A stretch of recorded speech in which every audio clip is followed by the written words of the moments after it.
start the session after lunch. So now we have Claudia Sagastizabal. This one I know how to pronounce. She's a adjunct researcher at Universidade, Campinas.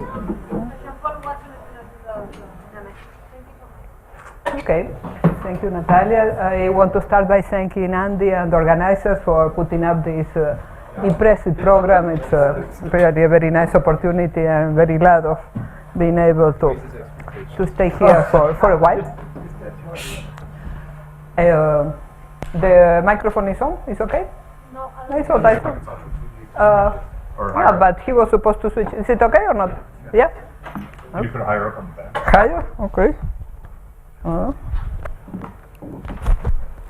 Then I start moving and it will start.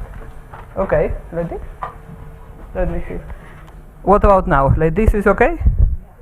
Yeah, but it will be uncomfortable. So I will do maybe it lower, in fact. I speak to, well, doesn't matter. I will speak loud, and if you don't understand, I will have a pleasure of repeating, and you will have to forgive me my accent. Okay, so I will present a joint work with a student from Chile, Felipe Atenas, University of Chile. And this is joint work with colleagues from France. It's part of a PGMO project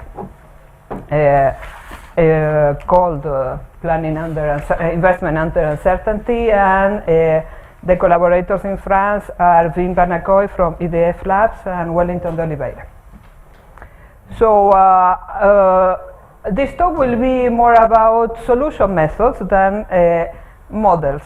Okay, so it's a complement of many things that I have learned and heard that are very interesting for someone like me who is interested in algorithms, because I see structures in all the optimization problems that were discussed these days.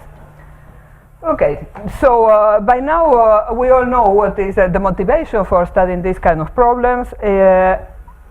Particularly for the problem under consideration in EDF, they have not been taken into account all the renewable sources of energy, like wind and sun. Coming from Brazil, I don't like to speak of renewables just associated with wind, right? For me, renewables is also water, mostly water.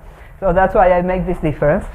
In coming back to EDF, then they, in their planning for investment, that is long-term problems, optimization problems, they were not taking into account this important source of energy that is now renewables, intermittent renewables, especially wind.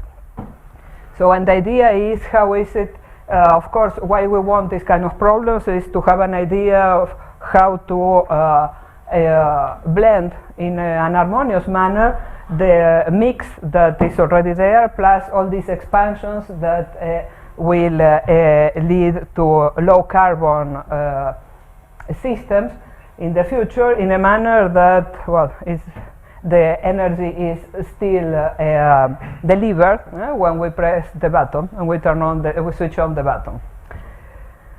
Okay, so I call this then this problem we are working with generation expansion planning. We will have no 0-1 variables. We will have only continuous variables. You will see that the problem is already sufficiently complicated, and if later on there is some desire to include and work with 0-1 variables, then this can be used as a bounding methodology, or to guide the choice in the 0-1 optimization problem. So what are the main characteristics of this type of problems? We have a long time horizon, 10 years or more. We want to minimize both investments and operational costs, and everything that is in red is unknown, is uncertain, and it needs to be properly represented by the model. Otherwise it will give us indicators that are meaningless or not very useful. So among the uncertainty and the constraints that define our optimization problem, we have the demand satisfaction, We have financial constraints refer to construction time. Sometimes there are delays. There are some windows of opportunities where you can do some investment.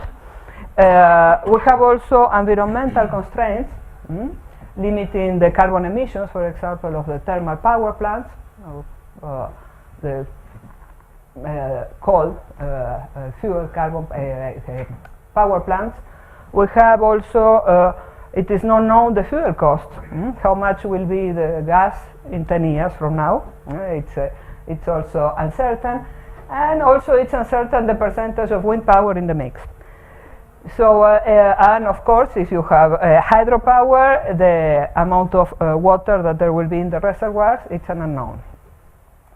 So, and in order to get a good indication of which kind of, what is the impact, for example, of increasing the wind power penetration in the mix, you need to represent in a realistic manner all the elements in your problem, and this becomes a very big problem because of all the uncertainty and the very long time period that is considered. So we have the initial power system, and there is an investment portfolio where we are adding capacity, or perhaps also, especially if you want to be realistic, it's not enough to generate power, you need to be able to deliver it to the consumption centers. So we have also expansions in that we have a representation of the transmission lines, DC representation, and we can add capacity. So this is the general setting. Okay, so why environmental constraints? Well, I will speak a little more about that. We have already heard many times that the big coal fuel power plants have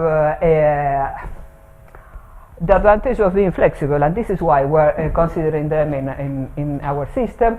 But we would like to control the amount of emissions that they will make during the period. Also, we can represent two types or several types scenarios of environmental constraints imposed by the government with more or less strength, let's say more or less ecological policies. And then we're considering them because, well, they're already in the mix, so sometimes it's cheaper just to expand the capacity that we have. They are cheaper, they can be built faster than a nuclear power plant, as it was mentioned yesterday. Peakers are also very useful to respond to fast changes in the demand, and this is particularly problematic with when we have wind power, for example, or when there are many consumers with having their own photovoltaic panels, and then all of a sudden, if they don't have some storage system, they all come into the system, so there are abrupt changes. And then, so peakers are useful for that, so it's important to put them also, to include them in future investments. And, well, they may be not very polluting. So we may also be able to respect the environmental constraints. We will not end up with a feasible set that is empty. Okay, so some notation I will call the horizon, the time horizon T. You can think 10 years divided in time steps. It's an index T. The investment decisions, I call them X. The generation decisions Y. Those who know stochastic programming must already be identifying their first and second stage decisions. We have uncertainty that is multidimensional. We have all the uncertainties that I have presented. And for a company like andF, the generation assets are rather spread. It's in a continental scale. Actually, I should say worldwide scale if I was working for andF, but I'm not, because they are also in Brazil at the very least. But I don't know if they are planning investment there. Okay, so how do we represent these big regions? Is as zones, as it's customary here in Europe.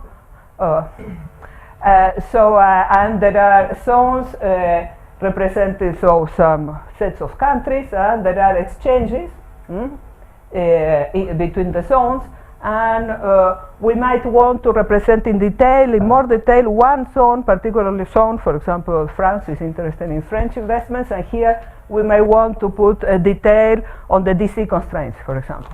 Here, all those will be like just big links, rather. And then, so we have to balance demand and supply in each of the zones.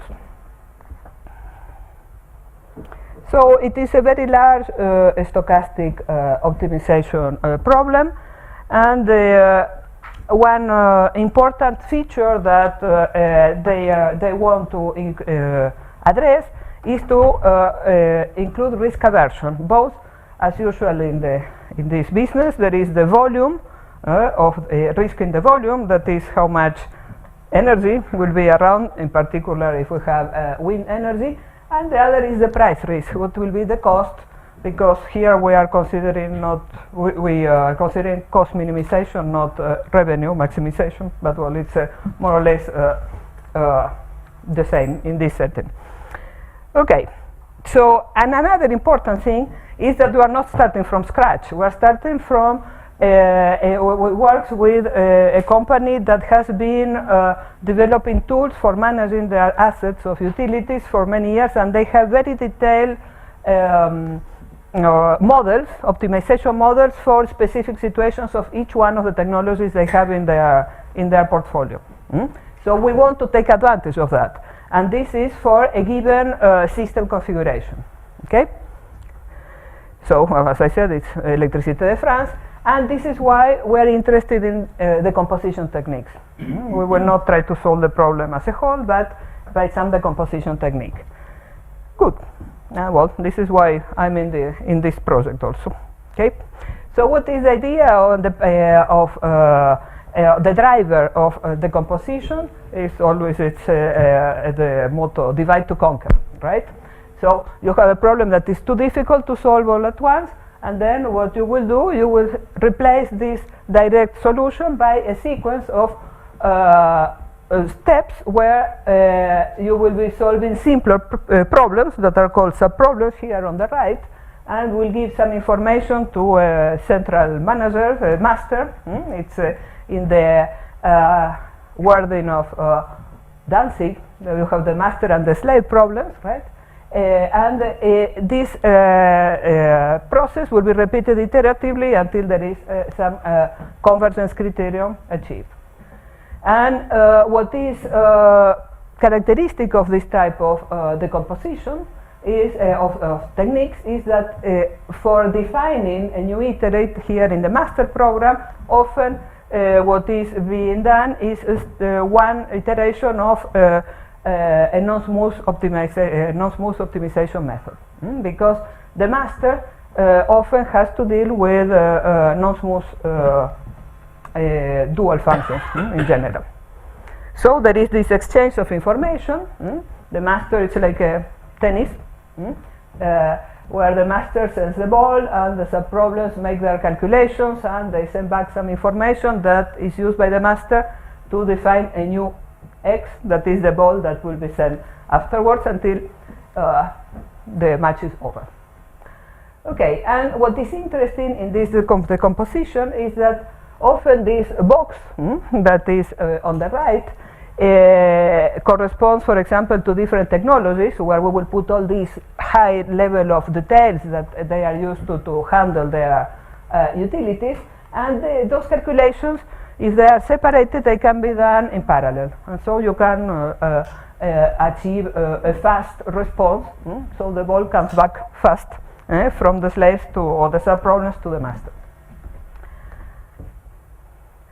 Okay, so all this can be done if you have enough separability in the optimization problem that you want to solve. In our generation expansion problem, we have a lot of separable structures, but a lot of couplings also.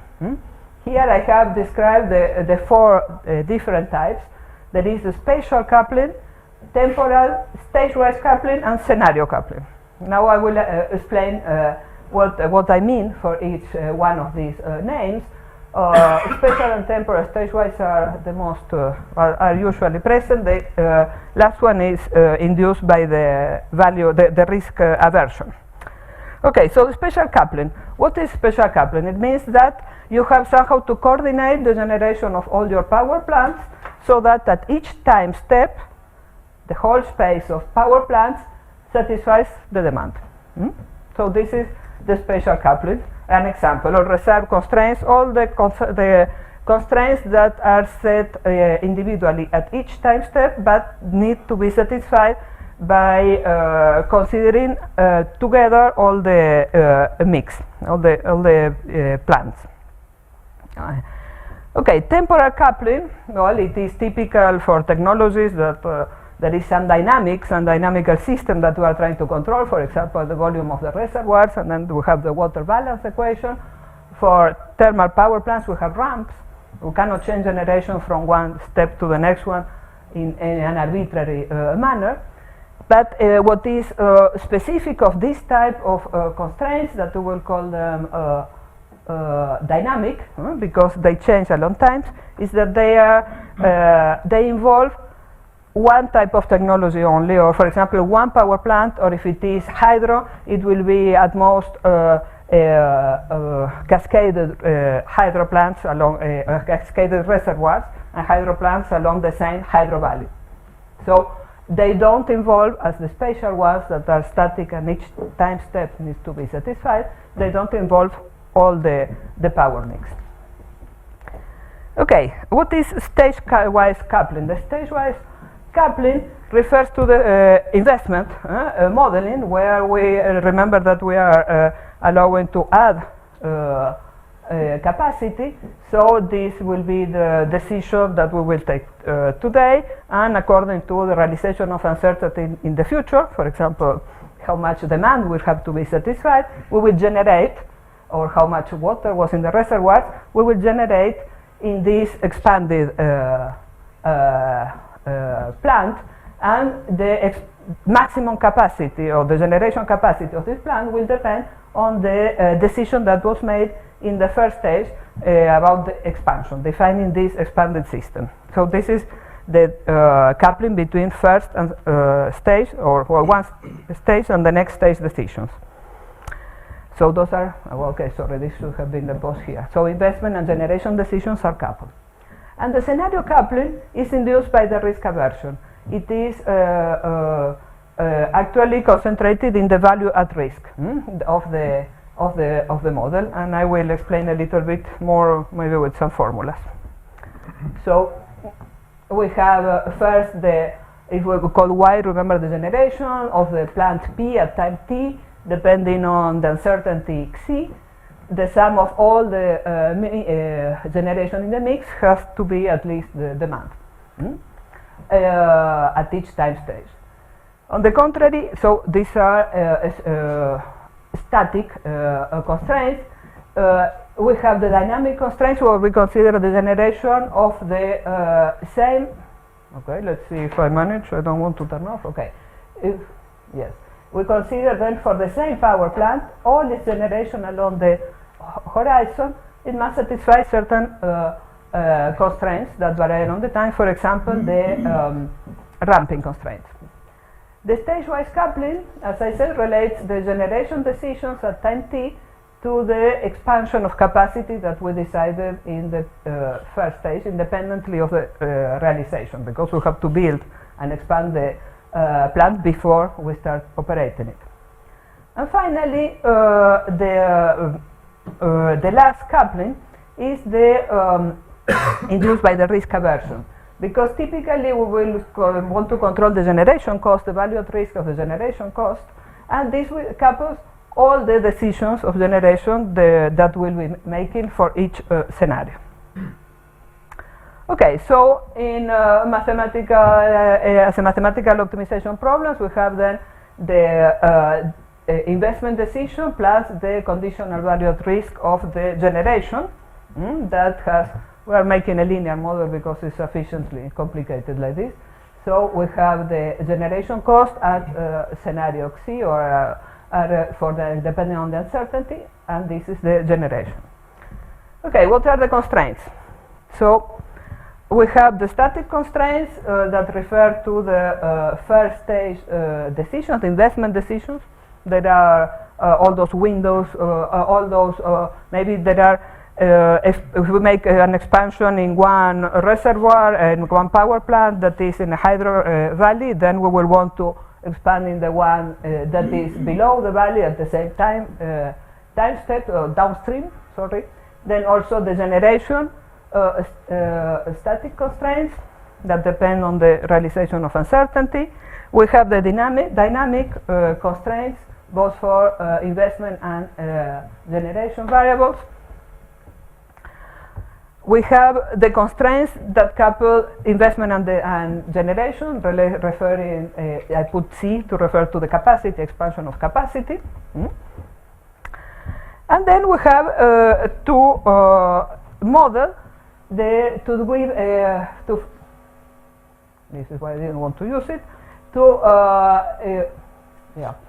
the conditional value at risk, which we write in the form of an optimization problem where we have, it is the same for a random variable x of level alpha as this minimization problem where u is a scalar and this is the value at risk, and we have the expected value of the tail, that is the maximum between 0 and the value at risk, minus value at risk plus the cost, because we are writing it for this utility. It's a cost. So this is the same than if we write the the expected value of this new variable, a random variable, where we write the variable as a maximum, and then, well, as if we replace this expression, we have this optimization problem. Okay, seems easy, but it's big and it's not that easy. We need to start cutting and introduce a composition to be able to use the, there are not many pixels, well, it was looking nicer in my screen, this it was a smaller screen. Anyway, so we need to do the composition. Okay, so to uncouple stages, we will use the progressive hedging, that is rather well known, and what it uses is, suppose we have an expected value function on the left, then we write it in the equivalent form on the right, and we create copies of the first stage variable x, here, we call them x hat, of c, and what time did I start? You have until 10 minutes more. Okay, thank you. So we create copies, and then we say, okay, all the copies have to be the same, and this is the non-anticipativity constraint. We relax it with an augmented Lagrangian, and this is the progressive hedging algorithm. So it is in its risk-neutral form. I wrote it for an expected value function here, and it was introduced by Terry Rockefeller and Roger Wetz many years ago, in '87. Okay, so a graphical illustration of how this method operates. We have this very simple tree with two realizations, C1 and C2 in red and blue.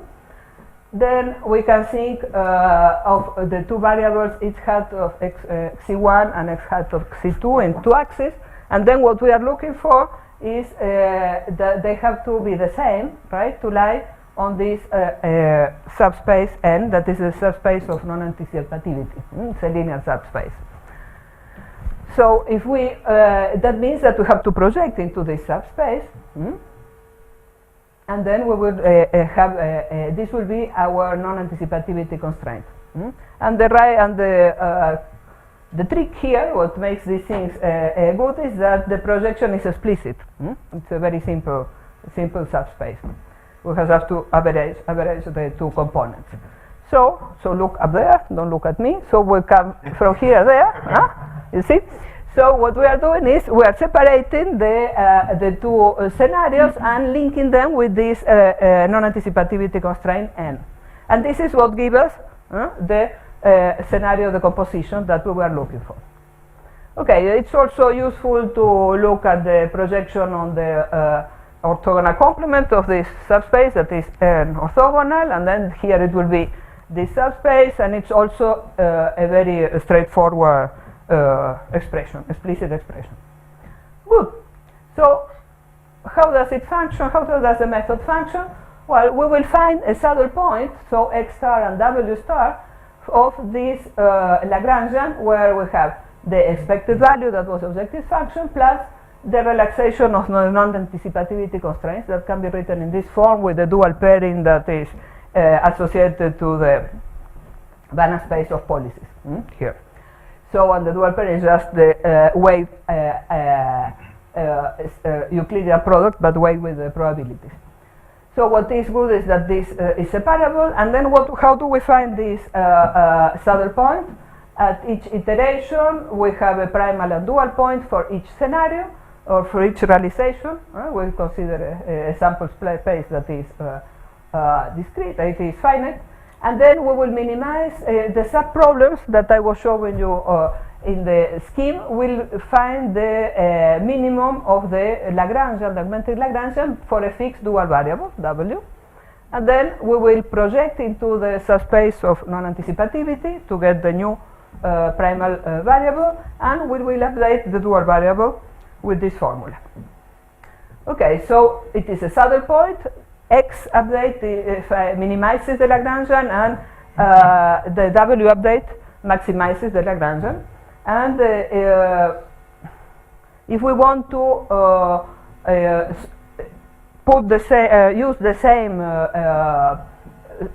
approach for a multi-stage setting, I'm writing it in two stages because it's easy. It complicates too much and obscures the understanding. If you have here on the left our tree of 3 stages, then you do the same game. You separate your scenarios and you put links in green that represent the non-anticipativity, and this is again a linear subspace, and you can project just by computing the average, but now it will be conditional to where in the tree you are. So it still can be done in the multi-stage case, and well, I have presented all this for the risk-neutral progressive hedging, and I told you that it was important to have a risk-averse model. So it's not yet usable, except that 30 years later the first progressive hedging method, Terry Rockefeller came up with a proposal for a risk-averse progressive hedging, and well, it is what was linking in in our problem the different scenarios when we introduce risk aversion was the value at risk, the variable u. Then we will treat it as a first stage variable, creating copies, and then we will relax the non-anticipativity constraint, and we'll do the same mechanism.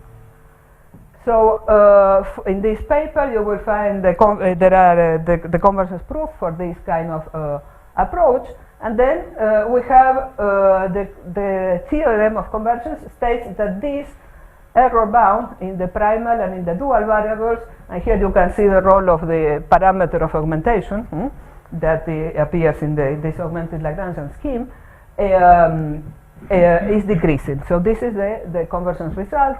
You can see that if R is too little, this term will be large, so there are well, it is delicate to manage these parameters, especially because the convergence doesn't allow you to move, the theory doesn't allow you to move it too much. That's it.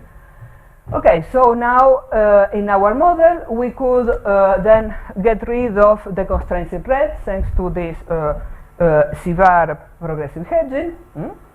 And then that means that the two last couplings we could we separate them, we cut them out.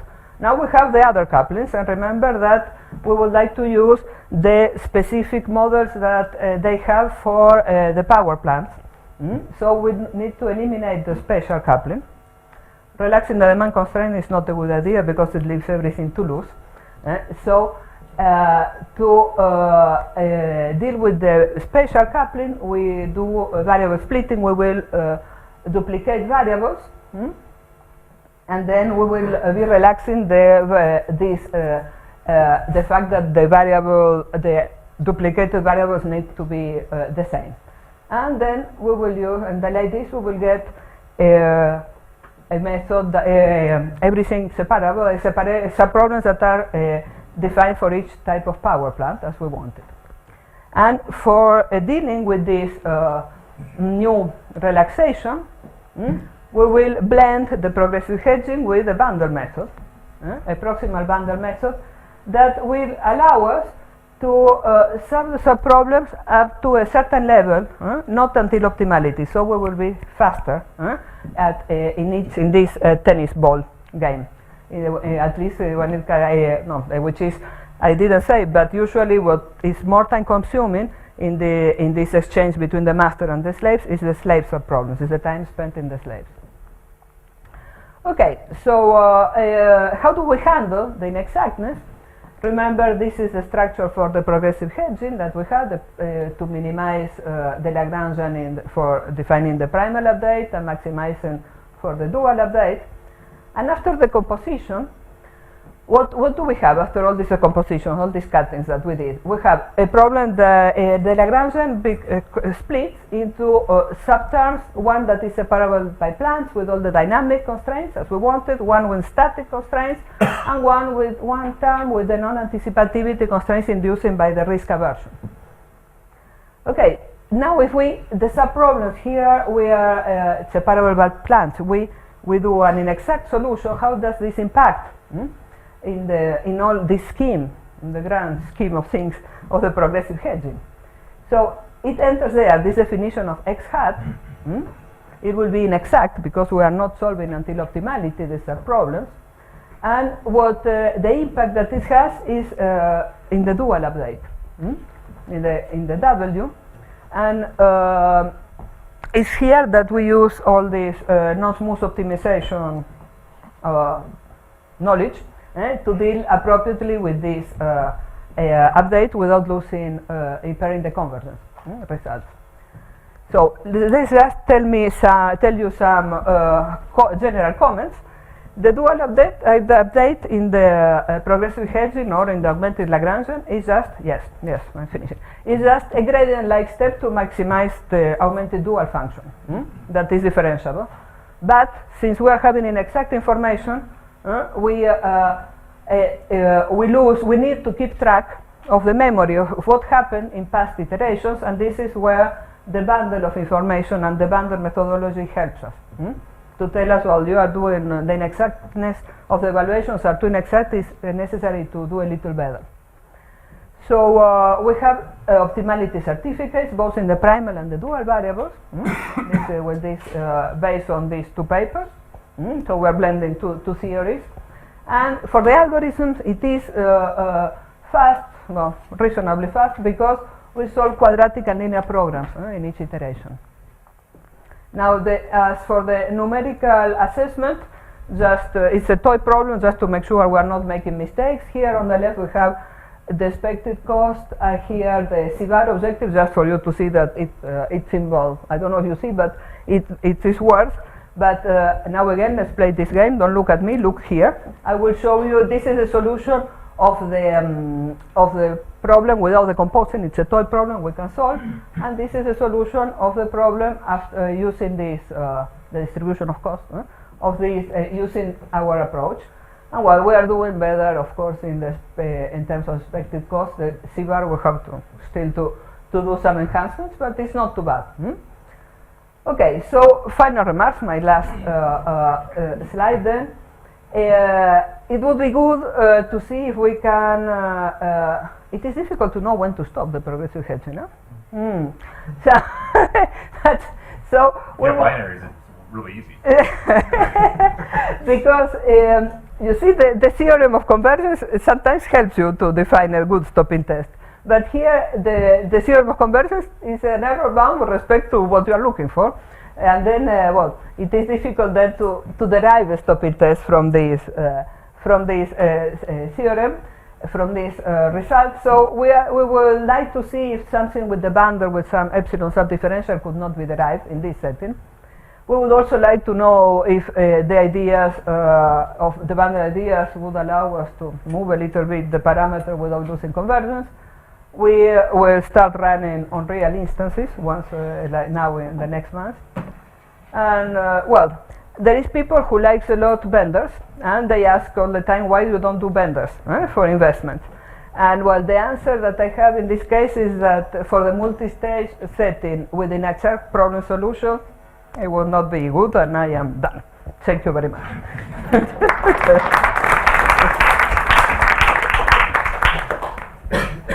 All right, well, I'm always happy to see you talk about progressive hedging, and it's even better when a Brazilian is talking about progressive hedging instead of STDs. I have one question. Other people will probably cover other questions that I have. I'm curious if you have experience, of course, getting the rows on the variables in the first stage impacts pH convergence dramatically. Do you have any guidance or issues with setting the value at risk variable penalty parameter? Like the row that goes associated with that variable to get convergence? It is this, you want to have a different one. Yeah, well, like, do you use empirical guidance to come up with that R value for? Well, we are starting. We will use any advice that you could give. It's often easy with if you can price things in the first stage, like all the investments make sense because you have costs. It's less clear a priori what to make that thing because it's kind of a moving target. I see. Just two perhaps technical questions. Because in the last one, you don't have any idea about rate of convergence, or no, it's not even linear. Well, it is an augmented Lagrangian, but it's inexact. It's just if you would have an estimate of the linear convergence factor, then you could turn it into a stopping rule. That's true. If it's super linear, you place the star. No, it is not super linear. So it's just but if you could charge, let's say, the linear rate, then you may still get something based on increment. I see. And the real question I had is, I have this specific problem. You talk about bundle. I mean, are you doing anything specific to the bundle solver to support the structure of the underlying system, or is it just variant from the Oracle? Or it is any. We are not using the specific. any game for tailor? Yes, it could be. But it all depends on you have to make the runs and see what is your enemy, your nemesis.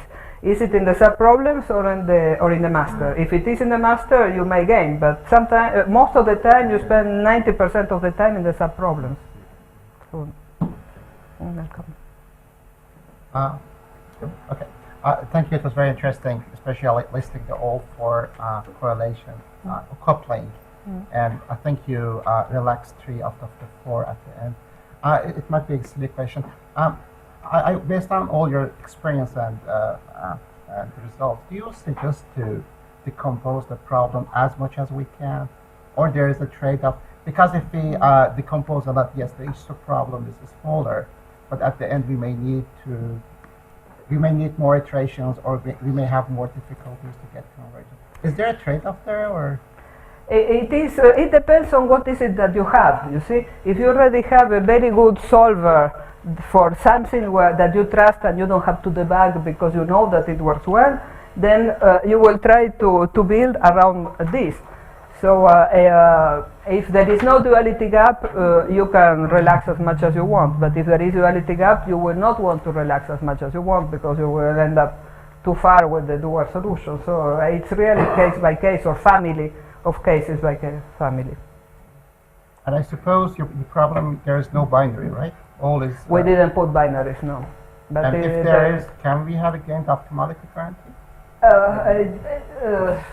No, I don't think so. You should have you should do a benders probably, and then you will not be multi-stage, I think. And there you could have convergence. I was going to ask about your CVAR because that's your second stage cost, right? Mm-hmm. So does that mean you disregard the costs of all the Y variables, all the costs that don't sit in the tail? You ignore, so they will weight the costs in the tail of the distribution, but not the other costs. No, I put because it's too big, but we have a combination between expected value and CVAR. Yeah, but it's to simplify the presentation. How big are the actual EDF problems? Like, they have like all those sorts of uncertainty you mentioned there. They have, they think it's for the whole of Europe, but I don't know. NDA. But they aggregate something. It's called continental, the model that they have.